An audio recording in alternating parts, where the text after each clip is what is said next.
ये हम तो पार्क में हैं। मेरा तो ये झूला चल ही नहीं रहा है। तो तुम भी मेरे साथ झूलो यहाँ पर। चलो झूलते हैं। हाँ ठीक है चलो। अरे तुम्हें पता है कल जो दूसरा वाला राक्षस था उसका क्या हुआ?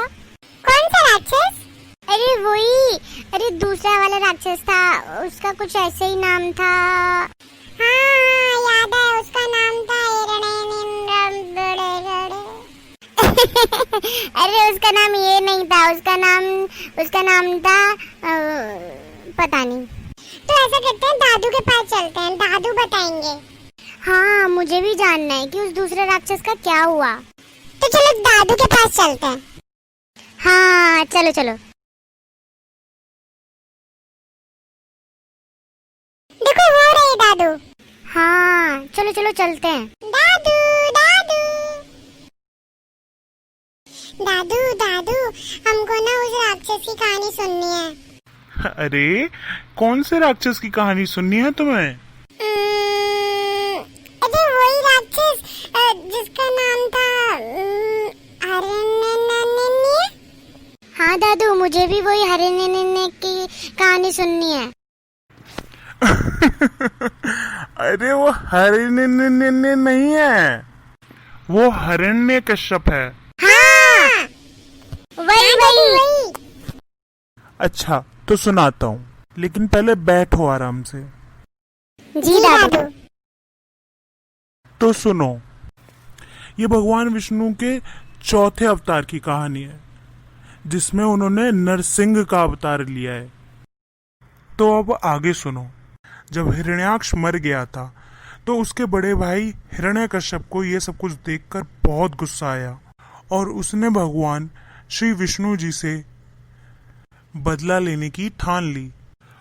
और भगवान विष्णु को हराने के लिए उसने ब्रह्मा जी की कई सालों तक कठोर तपस्या करी और ब्रह्मा जी उसकी तपस्या से खुश हो गए। फिर उसने ब्रह्मा जी से वरदान मांगा। क्या वरदान मांगा दादू?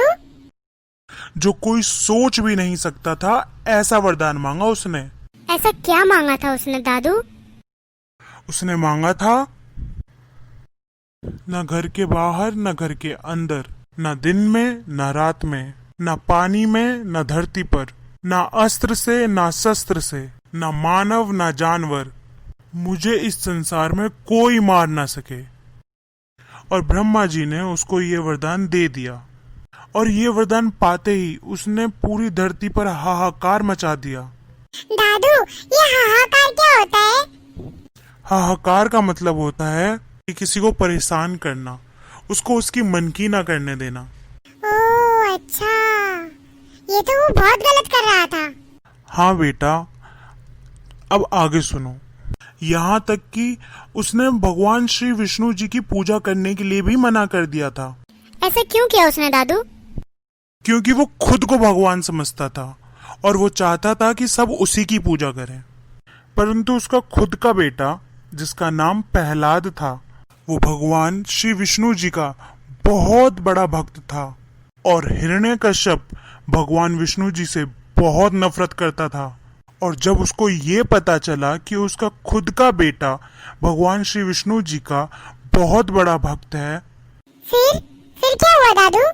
फिर हिरण्यकश्यप ने अपने खुद के पुत्र प्रहलाद को मरवाना चाहा। ओह ये तो उसने बहुत गलत किया। हाँ भाभी बेटा, परंतु वो भगवान श्री विष्णु जी का इतना बड़ा भक्त था कि भगवान उसको हमेशा बचा लेते थे। और फिर एक दिन वो बहुत गुस्से में प्रहलाद के पास गया और प्रहलाद से बोला कि तुम इतना श्री हरि करते हो, क्या तुम्हारे श्री हरि हर जगह हैं?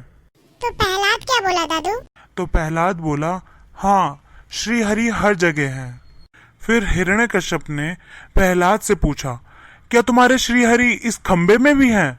तो प्रहलाद ने बोला, हाँ मेरे श्री हरि इस खंबे में भी हैं। तो फिर गुस्से में हिरण्यकश्यप ने वो खंबा जैसे ही तोड़ा, उस खंबे में से सच में श्री हरि नरसिंह के रूप में बाहर आए और जिसे देख के सब डर गए। सब क्यों डर गए दादू?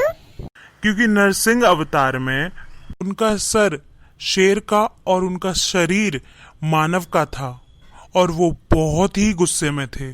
फिर उन्होंने हिरण्यकश्यप को उठाकर गुस्से में अपनी जांघ पर रख लिया और फिर भगवान नरसिंह गुस्से में बोले, देख हिरण्यकश्यप, मैं तुझे न दिन में न रात में, शाम के समय, न घर के बाहर न घर के अंदर, दहलीज पर, न धरती पर न पानी में, अपनी जंघाओं पर, न जानवर से न इंसान से, नरसिंह अवतार में, न अस्त्र से न शस्त्र से, अपने नाखूनों से तुझे मार रहा हूं। और इतना कहकर भगवान उस राक्षस को मार देते हैं।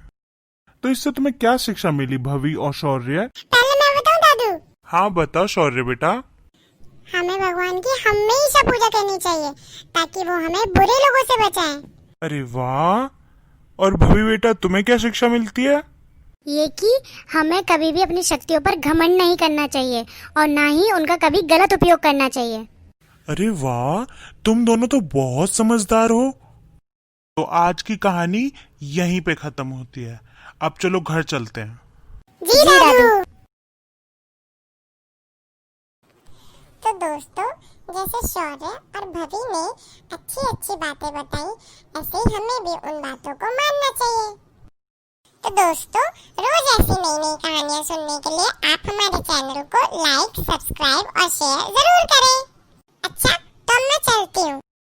तो आप सब भी मेरे साथ हाथ मिलाकर बोलिए, नमस्ते।